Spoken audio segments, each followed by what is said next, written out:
Okay, July of 26, my first YouTube. This month's tidbits were about aligned action. And I just wanted to offer this YouTube to dive a little bit deeper into what that means and how to come into alignment, and some other examples of how you can recognize when you are living in alignment, choosing from alignment, and when you're not. So let's talk first about alignment and how to get into it. So, to me, alignment is for ourselves. It is when we are tuned into our heart and our soul, our deepest and core values or priorities, beliefs, whether they be spiritual or about the actual world, about ourselves, and then our desires. So, our values, our beliefs, and our desires, tuning into them. And they will be different for everyone, and there's no right or wrong. What can be challenging about finding alignment is starting to peel back all the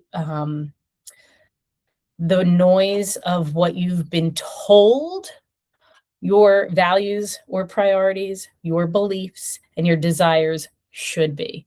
Because in our entire lives, from the time we were little, our parents, to our teachers, to our professors, to our coaches, to our bosses, to our friends, everybody had an opinion on what we should believe about the world, about spirituality or religion, what our values and priorities should be, and what we should want, right? So we've always been influenced by other people. So sometimes as you start to ask yourself these questions, it can take some time to understand what you truly believe to be true, what you desire out of life and out of yourself, and what your priorities really are to you and your heart and your soul, and what you really, really believe should be first.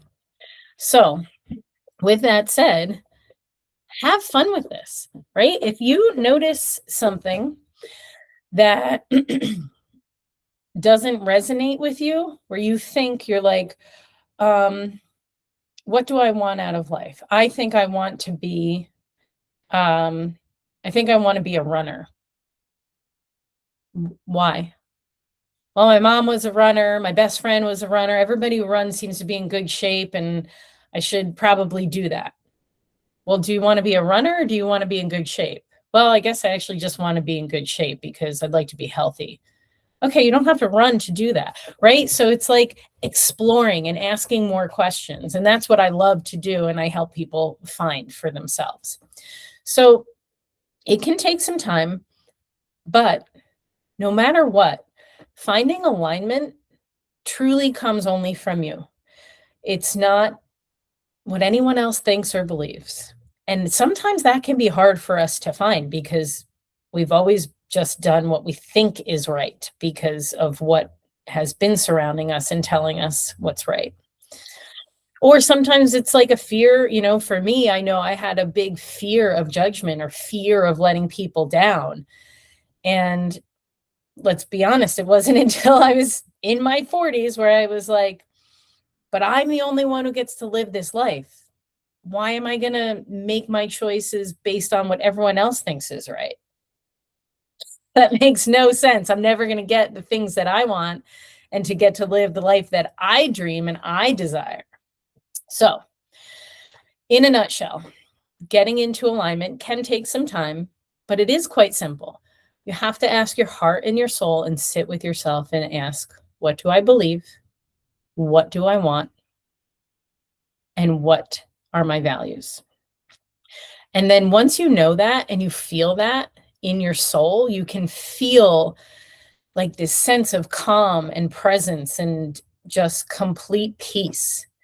And it may not feel like that for everybody, but once you know what you truly want, what you believe, and what you want to prioritize, what your values are, it becomes easier to make choices and take action, honestly. So first step is getting into alignment and spending some time with yourself and asking yourself those questions.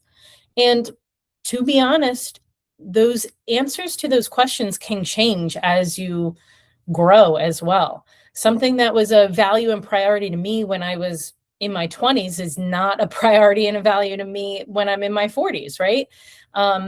And sometimes some of those things do stay the same. Some of the beliefs change, right? And that's all just like part of this journey of being human. So don't judge anything as if it's right or wrong or bad or good, because those judgments are usually coming from external voices and things that you've been told in the past anyway. So getting really comfortable with asking yourself what you want, what you believe, what you value, and then learning how to recognize when that comes up in your life.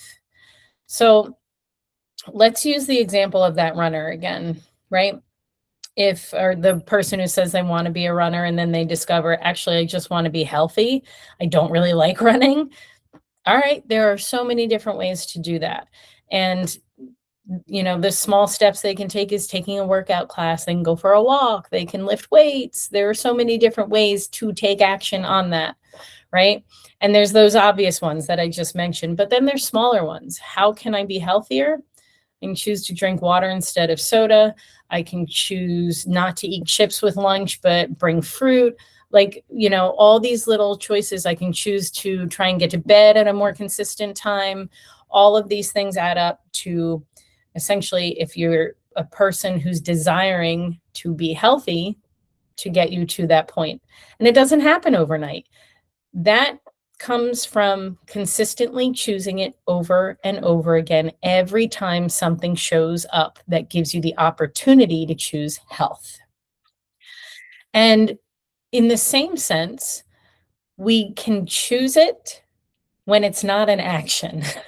And I know that sounds a little trippy, but sometimes non-action is getting us closer to whether it's the person we want to be, the life we desire to live, whatever it is that you're choosing. Sometimes non-action is what does that, right? And when I say non-action, it can simply be something like, let's say every Friday, that person who's trying to get healthy, her best friends always go to the movies every Friday, get a pizza and get popcorn. Well, maybe not going every Friday is a better idea for her at first, because she's like, I know if I go, I'm going to have the pizza and I'm going to have the popcorn, and I don't want to do that right now. So I love my friends, but I am not going to do that. I'm going to choose to not go at least, every Friday. I'll go every other Friday or something to start. So non-action, right? And then in the same sense, I think this is a little more clear, but action and non-action can also move us away from the life we want to create or from the person we're trying to become.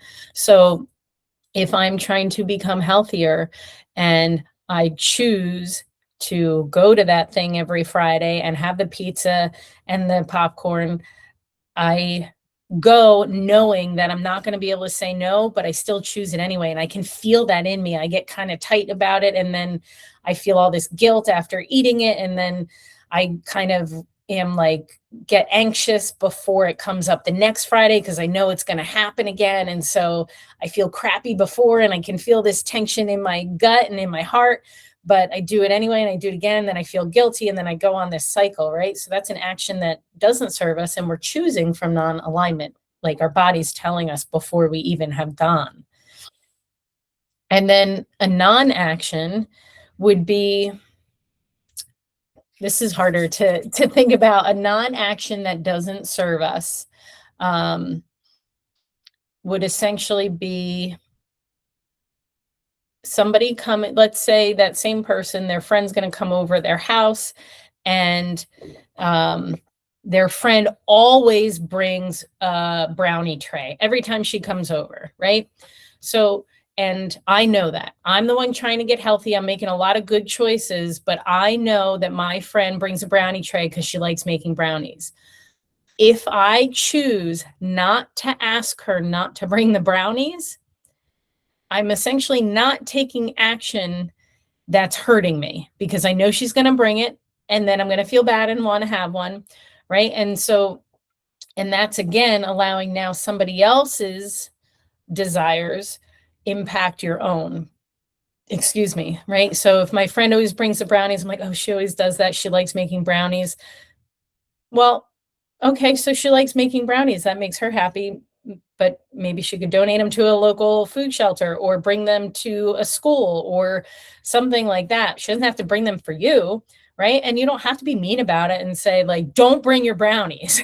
It can be something simple like, I love your brownies so much. And I'd really like to stay on track with where I've been making good choices for my health.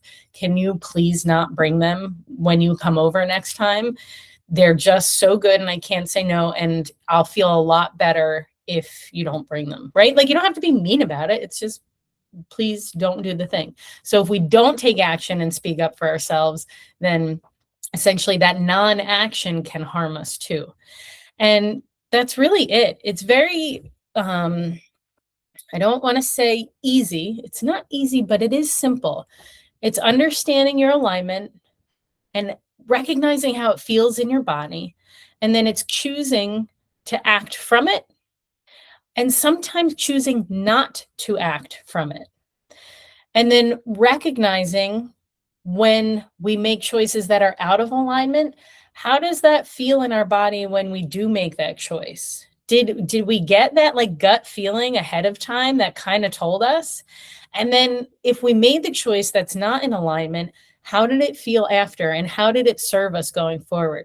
You know, did I end up spiraling and feeling so guilty about eating pizza and popcorn that I also bought ice cream on my way home? Or I didn't go to bed and I stayed up super late scrolling Instagram. And so I didn't sleep well. So I missed my workout the next day.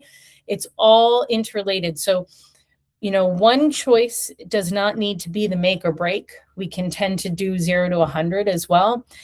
But the beautiful part of it is that every choice can impact it. So if we make a bad one, we can make 10 other good ones. And I hate saying good or bad, but like if we make a choice that didn't feel in alignment, then I can be a little extra attentive to making choices in alignment for the next few and really try to stay in coherence with what my heart and soul wants, the person I'm trying to be, the life I'm trying to create. And that's what aligned action is all about.